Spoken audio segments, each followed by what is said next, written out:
우리가 살아가면서 가장 깊이 믿고 사랑했던 사람에게 배신당하는 순간을 상상해 보신 적 있으신가요? 아마 그 고통은 이루 말할 수 없을 만큼 참담할 겁니다. 그런데 만약 그 배신자가 스스로를 용서할 수 없을 만큼 깊은 죄책감과 절망에 빠져 있다면 과연 그 깨어진 관계는 다시금 회복될 수 있을까요? 오늘 우리는 인류 역사상 가장 위대한 스승과 그의 가장 가까웠던 제자 사이에서 펼쳐진 한 편의 드라마를 통해 절망의 늪에서 다시 피어난 관계 회복의 놀라운 비밀을 함께 탐색해보고자 합니다. 이 이야기는 우리가 삶 속에서 겪는 수많은 관계의 균열 앞에서 잃어버린 소중한 인연을 되찾을 수 있는 길을 밝혀줄지도 모르죠. 갈릴리 호숫가에서 물고기를 잡으며 매일의 삶을 살아가던 어부 시몬 베드로. 그의 손에 익숙했던 그물과 생계를 책임지던 배, 그리고 사랑하는 가족과의 일상까지 어부 시몬 베드로는 그 모든 것을 기꺼이 내려놓고 예수님의 부름에 응답했습니다. 나를 따라오너라. 내가 너희를 사람을 낚는 어부가 되게 하리라. 이 한마디에 그는 주저없이 모든 것을 뒤로하고 예수님의 가장 굳건한 제자가 되기로 결심했죠.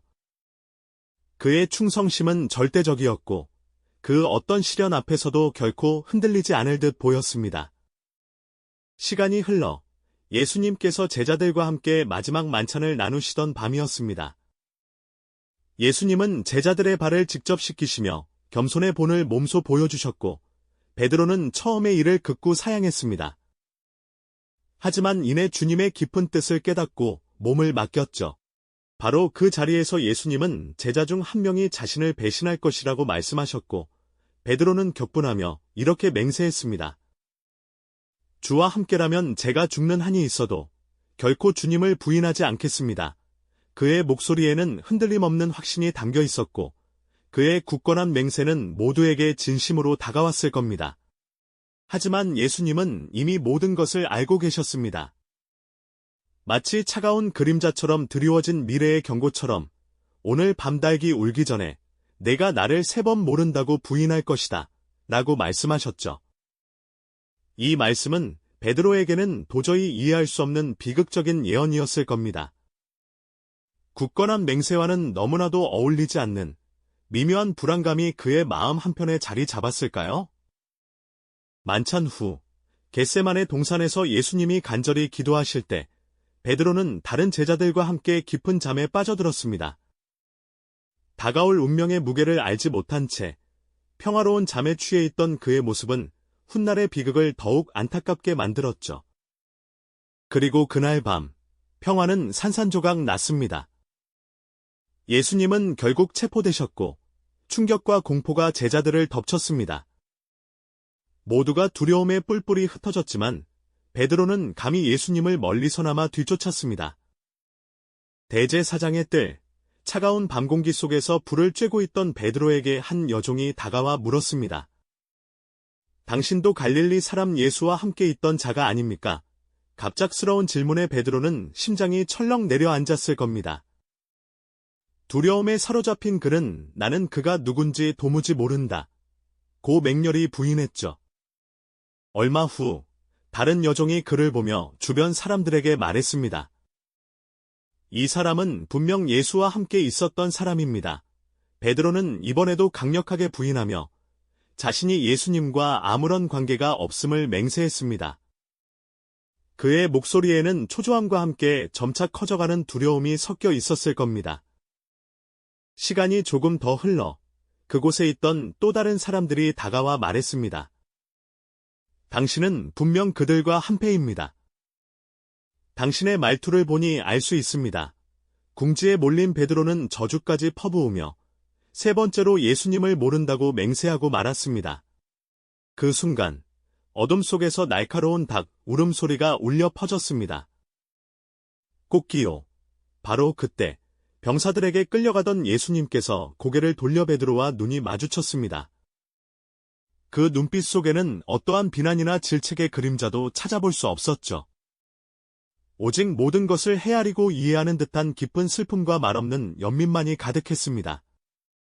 그제야 베드로는 예수님의 예언을 떠올렸습니다.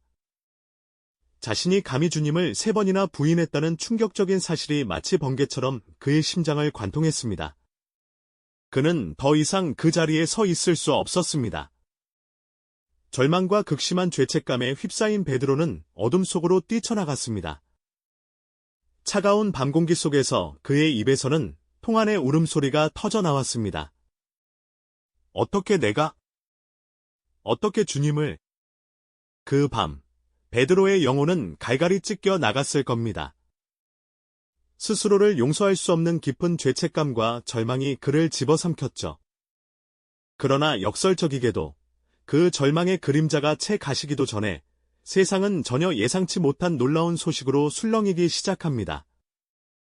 바로 예수님께서 죽음을 이기시고 다시 살아나셨다는 부활의 소식이었죠. 이 소식은 베드로에게 어떤 의미였을까요? 주님을 부인했던 자신으로서는 감히 마주할 수 없는 또 다른 고통이었을지도 모릅니다. 아니면 어쩌면 한 줄기 희미한 희망의 빛이었을까요? 하지만 아직은 그 빛을 잡을 용기조차 없었을 겁니다. 극심한 혼란과 죄책감에 휩싸인 베드로와 다른 제자들은 갈피를 잡지 못했죠. 무엇을 해야 할지, 어디로 가야 할지 막막했던 그들은 결국 가장 익숙했던 이전의 삶으로 돌아가기로 마음먹습니다. 다시 갈릴리 호숫가로 향해 업으로서의 생활을 재개한 것이죠. 밤새도록 그물을 던졌지만 그들의 그물은 텅 비어 있었을 뿐입니다. 마치 그들의 마음속 허전함처럼 아무것도 얻지 못한 채 허탈한 새벽이 밝아오고 있었죠. 바로 그때였습니다. 호숫가에 한 사람이 서 있는 것을 발견했지만 제자들은 어둠 속에서 그를 쉽사리 알아보지 못했습니다. 낯선 그가 그들에게 얘들아, 고기가 없느냐? 하고 물었을 때 그들은 없다고 답했죠. 그러자 그 낯선 이는 그물을 배 오른편에 던져 보아라. 그러면 잡을 것이다 하고 조용히 조언했습니다.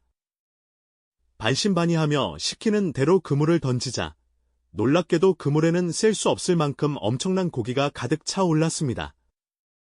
그제야 제자 요한은 깨달음의 목소리로 외쳤습니다. 주님이시다.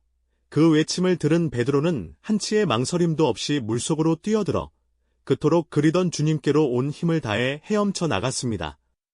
그렇게 그들은 다시 부활하신 주님과 기적적으로 상봉하게 됩니다. 해변에는 따뜻한 숯불이 피워져 있었고 예수님께서는 직접 잡은 생선과 빵을 준비해 제자들에게 다정한 아침 식사를 권하셨죠. 이 숯불은 베드로에게 어떤 의미로 다가왔을까요? 아마도 대제사장의 뜰에서 주님을 3번 부인했던 그 차갑고도 비참했던 밤의 숯불을 떠올리게 했을 겁니다. 하지만 이번에는 비난이나 심판 대신 따뜻한 위로와 용서의 불빛이었음이 분명합니다. 식사를 마친 후 예수님께서는 베드로에게 깊은 사랑이 담긴 눈빛으로 물으셨습니다. 요한의 아들 시몬아, 내가 이 사람들보다 나를 더 사랑하느냐? 베드로는 주저하는 듯한 목소리로 답했죠. 예, 주님, 제가 주님을 사랑하는 줄 주님께서 아십니다. 예수님께서는 다시 한번 같은 질문을 던지셨습니다. 요한의 아들 시몬아, 네가 나를 사랑하느냐? 베드로는 처음보다 더 아프고 절실한 마음으로 대답했습니다. 예, 주님, 제가 주님을 사랑하는 줄 주님께서 아십니다. 그리고 마침내 예수님께서는 3번째로 물으셨습니다. 요한의 아들 시몬아, 네가 나를 사랑하느냐? 이 3번째 질문에 베드로는 심히 근심했습니다. 마치 자신의 3번 부인을 하나하나 되짚어 묻는 듯한 느낌을 받았을 테니까요. 그 순간 베드로는 자신의 마음 가장 깊은 곳에 있는 진심을 다해 고백했습니다. 주님, 모든 것을 아시오매 제가 주님을 사랑하는 줄 주님께서 아시나이다. 그의 목소리에는 후회와 함께 주님을 향한 변함없는 사랑과 회개의 진정성이 고스란히 담겨 있었을 겁니다. 이 3번의 질문과 3번의 고백은 베드로가 주님을 3번 부인했던 과거의 깊은 상처를 치유하고 관계를 온전히 회복하는 결정적인 순간이었습니다. 예수님께서는 베드로의 부인을 직접적으로 언급하는 대신 이 질문을 통해 스스로 마음을 돌아보게 하셨죠. 그를 향한 사랑을 다시금 확증하도록 이끄신 겁니다. 단순히 용서받는 것을 넘어 예수님께서는 베드로에게 새로운 차원의 사명을 부여하셨습니다. 매번 사랑을 고백할 때마다 주님은 내 어린 양을 먹이라, 내 양을 치라, 내 양을 먹이라고 당부하셨습니다. 이것은 단순한 지시가 아니었죠. 주님을 배신했던 죄책감에 시달리던 한 인간에게 가장 소중한 자신의 양떼를 돌보라는 엄청난 신뢰와 더불어 막중한 책임감을 부여한 것이었습니다. 베드로는 더 이상 과거의 실패에 갇힌 자가 아니었으니까요. 오히려 그의 깊은 상처는 이제 다른 이들의 아픔을 이해하고 보듬는 지혜와 깊이로 승화되었습니다. 예수님께서는 베드로의 연약함을 꾸짖는 대신 그의 진실한 사랑 고백을 받아들이시고 그에게 가장 중요한 사명을 맡기셨던 거죠. 마치 깨어진 도자기를 다시 이어붙여 이전보다 훨씬 더 아름다운 예술품으로 만드는 것과 같았다고 할 수 있습니다. 그의 배신은 사라진 것이 아니라 용서와 사랑을 통해 더 크고 굳건한 믿음의 기반이 된 것입니다. 절망의 나락에서 헤매던 베드로는 이제 새로운 희망과 결의에 찬 눈빛으로 주님의 양떼를 돌보는 헌신적인 목자의 길을 걷게 됩니다. 그의 상처는 그를 더 강하게, 그리고 더욱 겸손하게 만들었을 겁니다. 이처럼 베드로와 예수님의 이야기는 우리에게 깊은 울림을 선사합니다. 진정한 용서는 단순히 과거의 잘못을 잊는 것을 넘어 상처 입은 관계를 사랑으로 재건하고 더 깊은 신뢰와 새로운 의미를 부여하는 것임을 분명히 보여주죠. 베드로의 실패는 그의 끝이 아니라 오히려 그를 예수님의 가장 충실한 제자로 그리고 훗날 교회의 굳건한 반석으로 세우는 과정의 소중한 일부였던 겁니다. 이 놀라운 회복의 드라마는 우리에게도 적용될 수 있는 지혜를 전하고 있습니다. 이 영상이 도움이 되셨다면 좋아요와 구독 부탁드립니다. 여러분의 응원이 제게 큰 힘이 됩니다. 다음 영상에서도 더 유용한 정보를 공유하겠습니다. 감사합니다.